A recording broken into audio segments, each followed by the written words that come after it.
फिर से आपका स्वागत है हमारे YouTube चैनल पर। जैसा कि अपन साथ में पढ़ रहे थे काव्य दोष, काव्य दोष में अपन ने काव्य पढ़ लिए। आज उसके आगे जो शेष बचे हुए हैं उन दोषों पर अपन प्रकाश डालेंगे। उनमें सबसे पहला जो दोष है वो है अपना न्यून पदत्व दोष। न्यून पदत्व दोष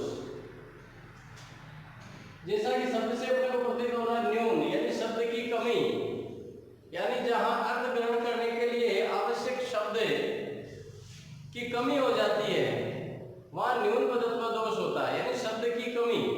यानी काव्य में कभी कुछ शब्द छोड़ देता है, पाठक को उस पंक्ति का सही अर्थ करने के लिए उसे शब्द जोड़ना पड़ता है, तब जाकर के उसका अर्थ पूरा होता है।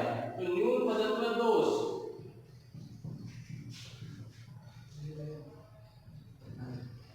काव्य में भी दोषों का बड़ा महत्व है। मनुष्य में कई प्रकार के दोष होते हैं, जैसे अंग विकार वगैरह, अंग से काढ़ा वगैरह है। उसी प्रकार से कई दोष जो है ना कभी से कई बार जो है ना छूट जाते हैं। तो इसको परिभाषा से अपन सीखेंगे कि जब वाक्य में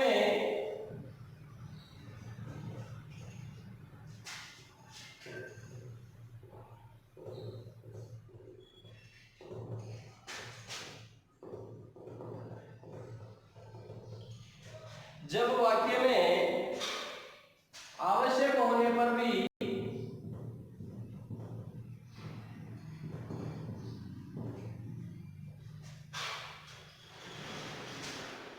होने पर भी किसी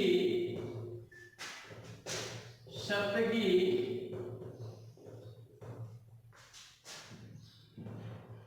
कमी रह जाती है, किसी शब्द की कमी रह जाती है या अपन यानी प्रयोग नहीं किया जाए, कमी रह जाती है, वहां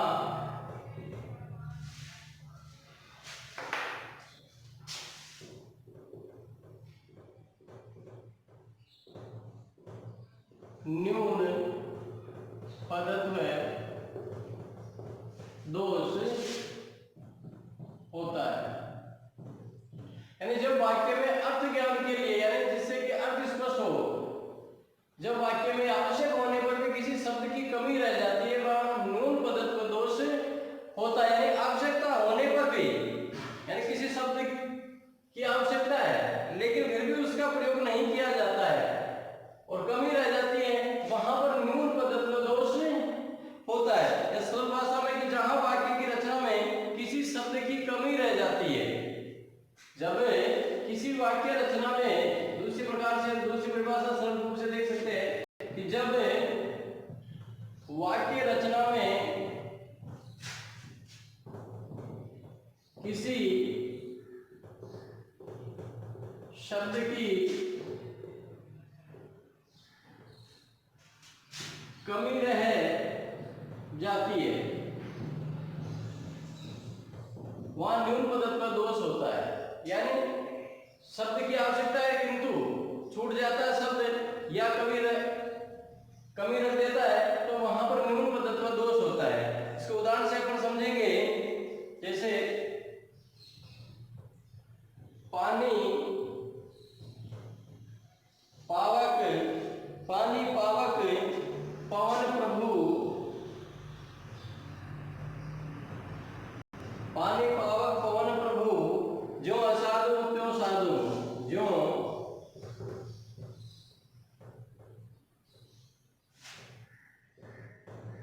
जो असाधु त्यों साधु। देखो यहां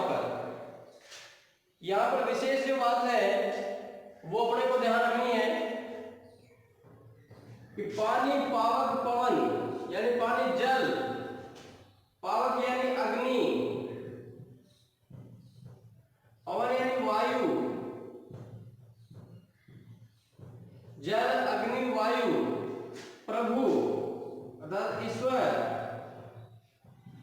जो असाधु यानी जल है, अग्नि है, वायु है, ईश्वर, ये असज्जन और सज्जन यानी दुष्ट, चाहे दुष्ट व्यक्ति हो चाहे सज्जन व्यक्ति हो, दोनों के प्रति समान व्यवहार करते हैं। यानी जल, अग्नि, वायु यानी आग है, वो सज्जन को भी जला सकती है और दुर्जन को भी जला सकती है, और पानी भी सज्जन को डुबो सकता है और दुष्ट को भी डुबो सकता है। यानी इनका जो व्यवहार है वो सभी के लिए, दुष्ट और अच्छे मनुष्य सबके लिए समान होता है। किंतु यहाँ पर जो असाधु त्यों साधु दो शब्द आ रहे हैं, लेकिन आगे उसका कि समानता का व्यवहार का हमें पता नहीं लग रहा है, तो इसके साथ में शब्द आना चाहिए था भैया, तो साधु के बाद में सात शब्द आना चाहिए था या प्रति शब्द आना चाहिए था साधु के बाद में, तब इसका स्पष्ट जो है ना अर्थ अपने को देखने को मिलता है। बड़ा पानी पावक पवन प्रभु जो असाधु क्यों साधु, अब इसका अर्थ स्पष्ट नहीं हो रहा है, तो सात शब्द पाठक को स्वयं लगाना होगा इसमें, तब ये इसका अर्थ होगा कि जल, अग्नि, वायु और ईश्वर ये सज्जन और दुर्जन दोनों के साथ में समान व्यवहार करते हैं। तो यहाँ पर जो अपना जो है ना दोष हुआ न्यून पदत्व दोष। आगे अपन बढ़ते हैं।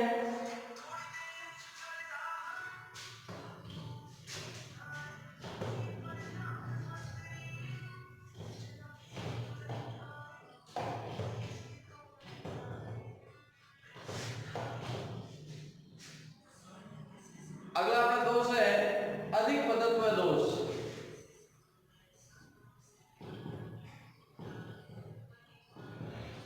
अधिक पदत्व दोष, जैसा कि अपन ने न्यून पदत्व पढ़ा, उसका ही जस्ट अपोजिट है अधिक पदत्व है। यानी जहां एक शब्द पहले दे दिया है, उसी के समानार्थी दूसरे शब्द का प्रयोग हुआ या तीसरे शब्द का प्रयोग होगा, वहां पर एक शब्द को अगर हटा भी दे तो भी अर्थ जो है पाठक ग्रहण कर सकता है। अधिक पदत्व दोष की परिभाषा कि जब काव्य में कवि कुछ ऐसे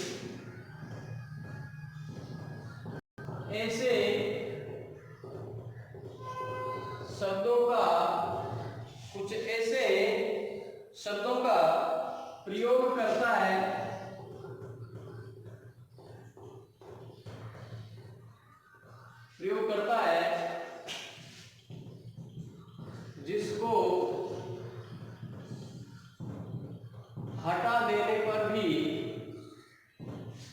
जिसको हटा देने पर भी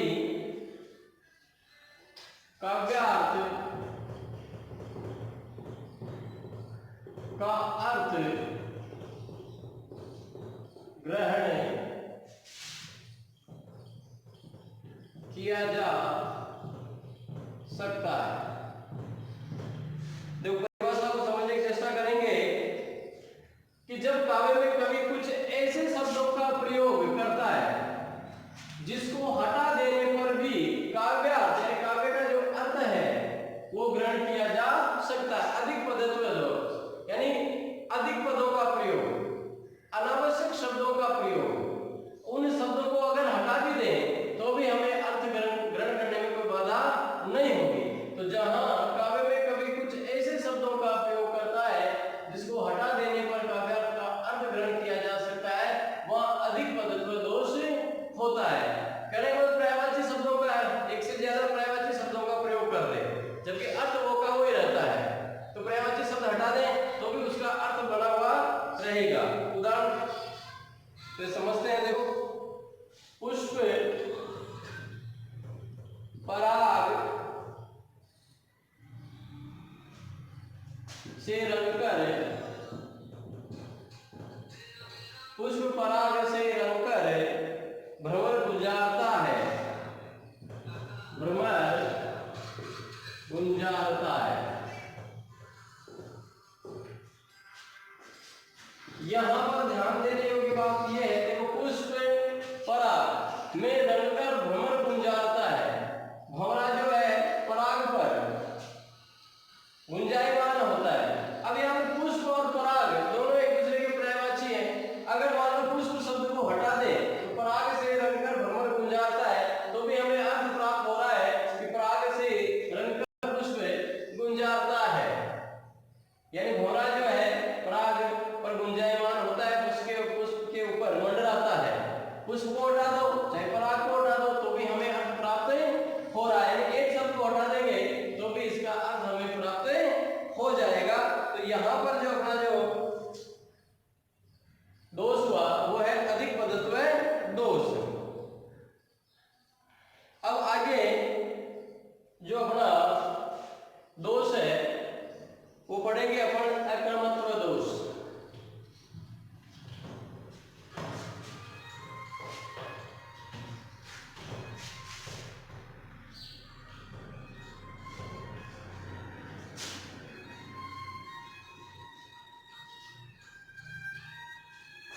जैसे शब्द से पता लगा क्रम ठीक नहीं होना, दूषित क्रम, यानी वाक्य रचना जो है उसमें क्रम अच्छा नहीं है, सही नहीं है, वहां पर आक्रमक दोष होता है। तो देखिए जब वाक्य में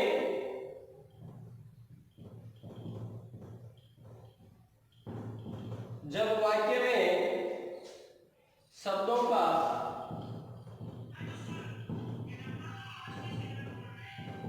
क्रम नहीं होता है वहां अक्रमत्व दोष होता है।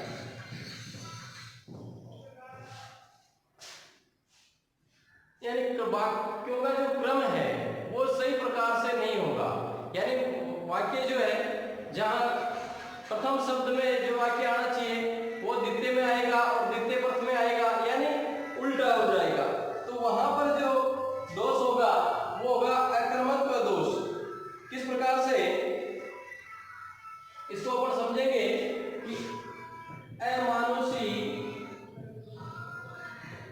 भूमि,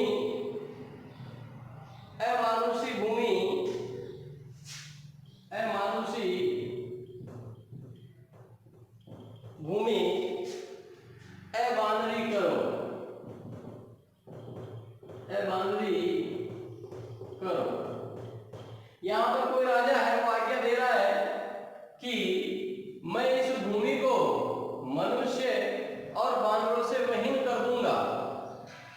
अर्थ ये होता है इसका कि कोई आदेश दे रहा है कि मैं इस भूमि को मनुष्य और बानरों से रहित कर दूंगा, किंतु यहां पर शब्द विपरीत दे दिए गए। अब इसे देखते हैं, अमानुषी भूमि अबानरी करो, अमानुषी भूमि अबानरी करो। इसे पढ़कर तो अर्थ हो रहा है कि मनुष्यहीन भूमि को मनुष्य से हीन भूमि को मैं बानरों रहित कर दूंगा। इसे तो अर्थ ये निकला है मनुष्यहीन अमानुषी भूमि, यानी मनुष्यहीन भूमि को अबानरी करो, बानरों रहित कर दूंगा। जबकि कहना ये चाहता है कि मैं इस भूमि को मनुष्य और बानरों से रहित कर दूंगा। तो यहाँ पर ये अमानुषी जो शब्द है यानी भूमि के बाद में आना चाहिए था, यानी भूमि अमानुषी, यानी ये शब्द यहां पर आना चाहिए था, यानी भूमि अमानुषी अबानरी करो, यानी इस भूमि को यहां पर आना चाहिए था, भूमि शब्द को,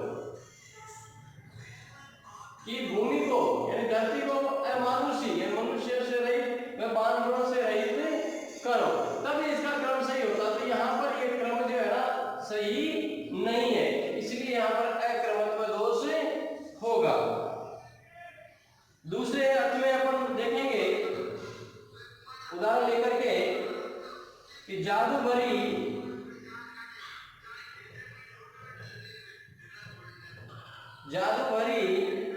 मुरलिका, जादू भरी मुरलिका पति राधिका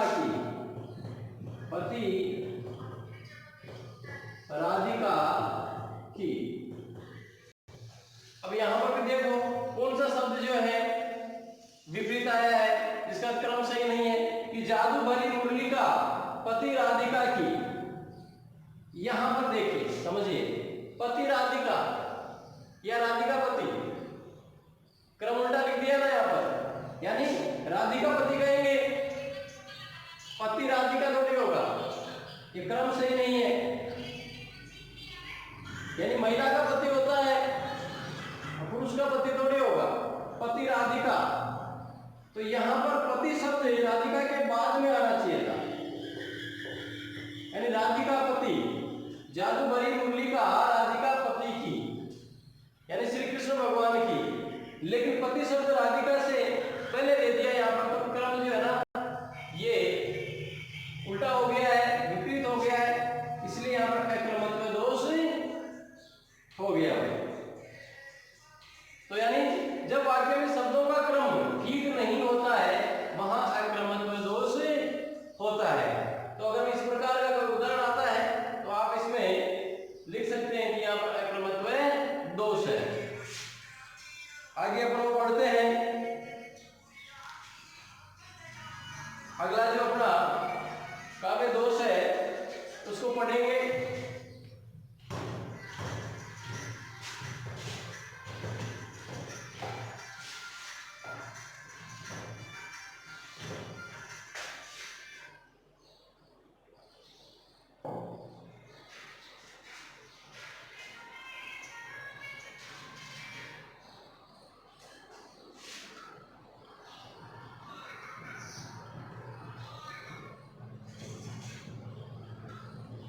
होता है,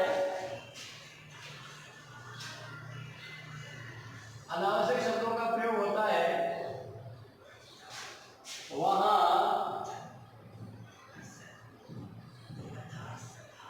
पुनरुक्त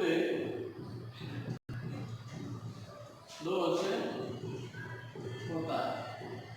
यानी जहां काव्य में एक ही शब्द यानी एक ही अर्थ वाले अनावश्यक शब्दों का प्रयोग होता है, यानी प्रथम पंक्ति में कवि ने जो बात कही है उसी को दूसरे शब्दों में वापस प्रयोग करके कह रहा है, तो वो अनावश्यक शब्द हो गए। अनावश्यक शब्दों का प्रयोग होता है, वहां पुनरुक्त दोष होगा। किस प्रकार से?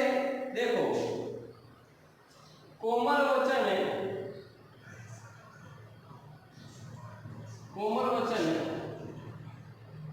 सभी को भाते, कोमल वचन सभी को भाते, अच्छे लगते मधुर वचन। देखो, कोमल वचन सभी को भाते, अच्छे लगते मधुर वचन, यानी कोमल वचन है, कोमल जो वाणी है, प्रिय जो वचन है, वो सभी को अच्छे लगते हैं, सभी के मन को भाते हैं। अब वापिस उसी बात को कि अच्छे लगते मधुर वचन, अच्छे लगते, कोमल और अच्छे एक ही अर्थ है। कोमल यानी भी अच्छा, और अच्छे का शब्द का प्रयोग कोमल है, तो कोमल वचन सभी को मन को अच्छे लगते हैं, वापिस कह दिया कि अच्छे लगते हैं मधुर वचन, तो बात तो वही रिपीट हो गई यहाँ पर, यानी उसी बात को दूसरे शब्दों में कह रहा है, तो यहाँ पर पुनरुक्त दोष हो गया। कभी कभी क्या होता है कि कवि अपने काव्य को प्रभावशाली बनाने के लिए एक उसी बात को दोबारा दूसरे शब्दों में प्रयोग करके कह देता है, इसलिए उनमें इस प्रकार के दोष आ जाते हैं। यानी ये हालांकि काव्य दृष्टि से दोष है, किंतु कवि अपने काव्य को श्रेष्ठ बनाने के लिए, प्रभावी बनाने के लिए इस प्रकार के शब्दों का प्रयोग को जानबूझ करके भी कर देता है, जिससे कि उसका काव्य जो है ना सुंदर लगे। तो यहाँ पर देखो, कोमल वचन सभी को भाते हैं, अच्छे लगते हैं मधुर वचन, फिर से वही बात जो है इन्होंने कही है। दूसरा अर्थ इसमें देख सकते हैं दूसरे उदाहरण में कि दृश्य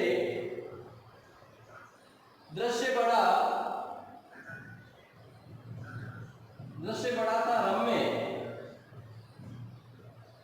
मंजू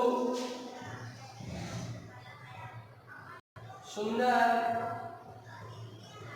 मनमोहक। यहां पर ध्यान दीजिए कि दृश्य बड़ा था रम्य, सीन दृश्य बड़ा था रम्य, रम्य अर्थ का भी सुंदर, मंजू सुंदर, मनमोहक। कहने का क्या, दृश्य बड़ा सुंदर था, शाब्दिक अर्थ इसका ये होता है कि दृश्य बड़ा रम्य था, यानी दृश्य बड़ा सुंदर था। लेकिन यहाँ पर ये तो बात यहीं पर खत्म होगी रम्य तक। रम्य अर्थ का भी अर्थ सुंदर होता है, मंजू शब्द का भी अर्थ सुंदर होता है, सुंदर का सुंदर ही होता है, मनमोहक मन को भावने वाला, मन को अच्छा लगने वाला, यानी सुंदर। तो यानी जहां पर अर्थ यानी रम्य से ही पूरा हो रहा था ये सेंटेंस, लेकिन उसको और ज्यादा प्रभावशाली बनाने के लिए रम्य के प्रयास दे दिए, रम्य, मंजू, सुंदर, मनमोहक। तो यहाँ पर जो दोष हुआ वो हो गया अपना पुनरुक्त दोष। तो आशा है कि आपको ये पुनरुक्त दोष समझ में आया होगा। इसके बाद में अपना जो लास्ट जो दोष शेष बचा है तुरंत साहित्य के अंदर, उसको अपन पढ़ते हैं, और वो है दुष्कर्मत्व दोष।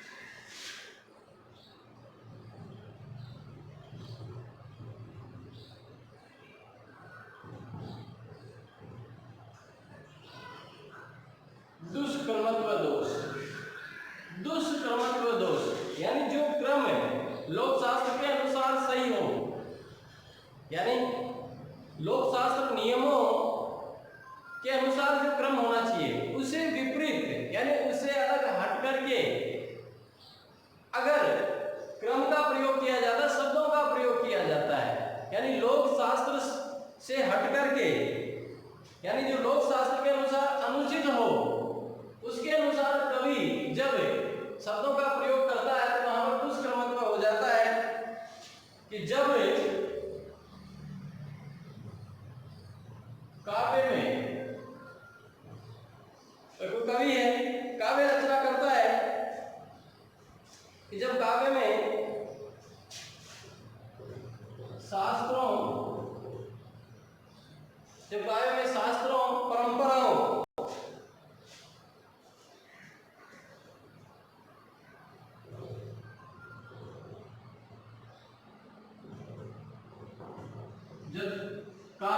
शास्त्रों व परंपराओं में प्रसिद्ध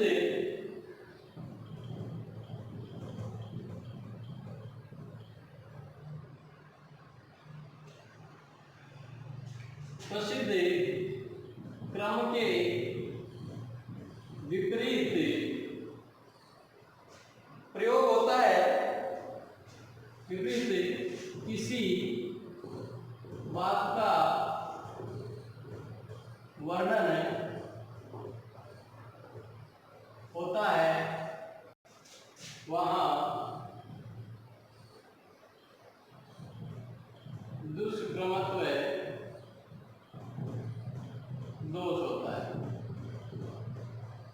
यानी जब काव्य में शास्त्रों में परंपराओं में प्रसिद्ध क्रम, जो शास्त्रों में परंपराओं में लोक शास्त्रों में जो क्रम है अपने, उसके विपरीत अगर किसी बात का वर्णन होता है, कोई कथन कभी कहता है, तो वह दुष्क्रमत्व हो जाता है, क्योंकि उसका प्रयोग जो है दूषित हो जाता है, अनुचित हो जाता है। यानी शास्त्रों के विपरीत, लोक शास्त्रों के विपरीत अगर रचना होती है, क्रम होता है, वहां पर दुष्क्रमत्व दोष होता है। जैसे उदाहरण से अपन समझेंगे कि मारुत नंदन मारुत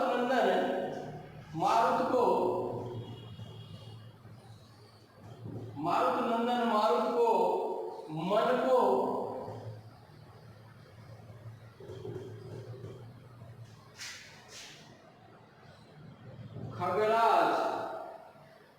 खगराज को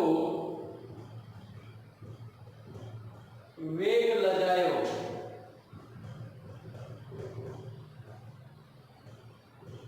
देखिए मारुत नंदन मारुत को मन को खगराज को वेग लजायो। मारुत यानी यहां पर देखिए जो पवन पुत्र है, उन्होंने मारुत को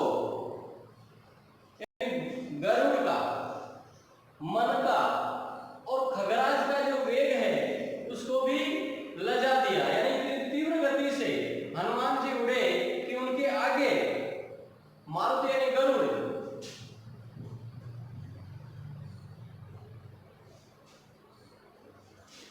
सॉरी मारुत नहीं, खगराज का मतलब गरुड़ यानी मारुत यानी पवन पुत्र हनुमान ने, मारुत यानी पवन का, मन का और खगराज यानी गरुड़ का वेग को लज्जित कर दिया, तीव्र गति से उड़े। लेकिन लोक शास्त्र में कि भाई पवन का जो वेग है, पवन तीव्र गति से जाती है, मन और खगराज, देखो इस प्रकार से समझेंगे। यहाँ पर इन्होंने दिया पवन, उसके बाद में मन है, और यहाँ पर गरुड़ जी। देखो पवन का वेग भी बहुत ही तीव्र होता है, गरुड़ पक्षी भी बहुत तेज दौड़ता है, लेकिन लोक शास्त्र में मन जिस गति से दौड़ता है, उड़ता है, उसकी बराबरी कोई नहीं कर सकता। यानी मन पल में ही, अगर अपन सोच ले कि अमेरिका जाना है, तब तक बड़ा मन अमेरिका चला जाता है, बंबई जाना बंबई पहुंच गए, दिल्ली जाना दिल्ली पहुंच गए, किसी मित्र से मिलना तुरंत ही अपन चले, यानी अपना मन उसके पास में चला जाता है, अपन नहीं जा पाते। लेकिन मन सूर्य चंद्रमा के पास में चला जाता है, तो उस वेग से पवन को जाने में वायु भी एक स्थान से दूसरे स्थान पर जाते हुए उसको कुछ समय लगता है। गरुड़ पक्षी कितना ही तीव्र गति से दौड़ता है, लेकिन उसको भी समय लगता है, लेकिन मन को कोई समय नहीं लगता है।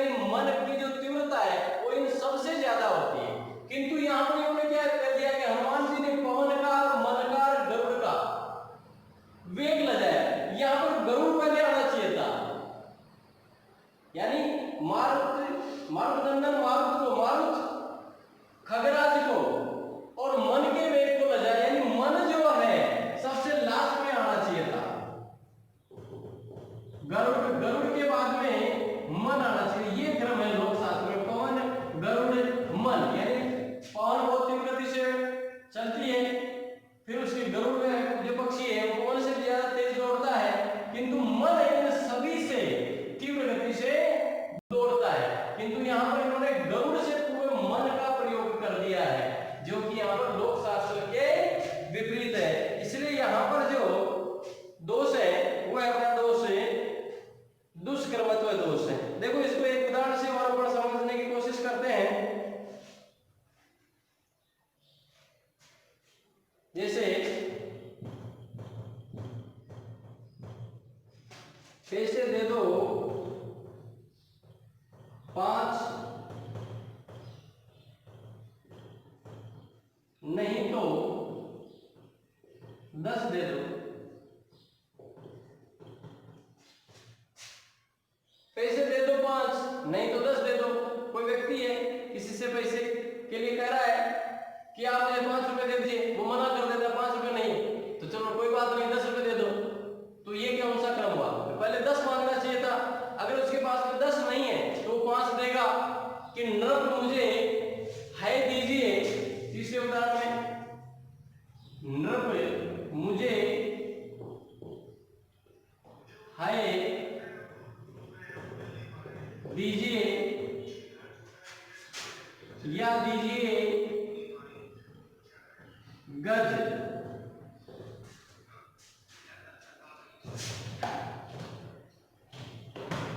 या दीजिए गज। देखो यहाँ पर नृप यानी राजा, वो राजा से याचना करता है कि राजन आप मुझे है यानी घोड़ा दीजिए, आप मुझे है यानी घोड़ा, घोड़ा दीजिए। अगर घोड़ा नहीं है तो आप ऐसा करिए मुझे गज दे दीजिए। गज यानी हाथी। ये तो क्रम उल्टा हो गया ना। पहले हाथी मांगना चाहिए था कि राजन मुझे हाथी दीजिए, नहीं अगर हाथी नहीं है मुझे घोड़ा दे दीजिए। लेकिन यहाँ पे उन्होंने पहले क्या मांगा? घोड़ा। घोड़ा नहीं है मुझे हाथी दे दीजिए। तो ये लोक शास्त्र के विपरीत है। यहाँ पर जो है ना काव्य रचना हुई, इसलिए यहाँ पर दुष्कर्मत्व जो दोष है वो होगा। तो मित्रों आशा है कि हमारा जो वीडियो आपको अच्छा लगा होगा और छात्रों क्लास के जो बच्चे हैं उनके दोष, गुणों और दोष दोनों ही अपने पूरे हो चुके हैं। जो आपके 12th साहित्य में जो दोष थे वो ही मैंने इसमें करवाए हैं, बड़ा दोष तो और भी काफी है। तो आप इनको अच्छी प्रकार से हमारा जो वीडियो है उसको आप देखें और ज्यादा से ज्यादा लाइक और सब्सक्राइब करिए, ताकि प्रत्येक व्यक्ति के पास में, प्रत्येक छात्र के पास में हमारा जो वीडियो है वो उपलब्ध हो सके। इसी आशा के साथ में आज के लिए बस इतना ही। धन्यवाद।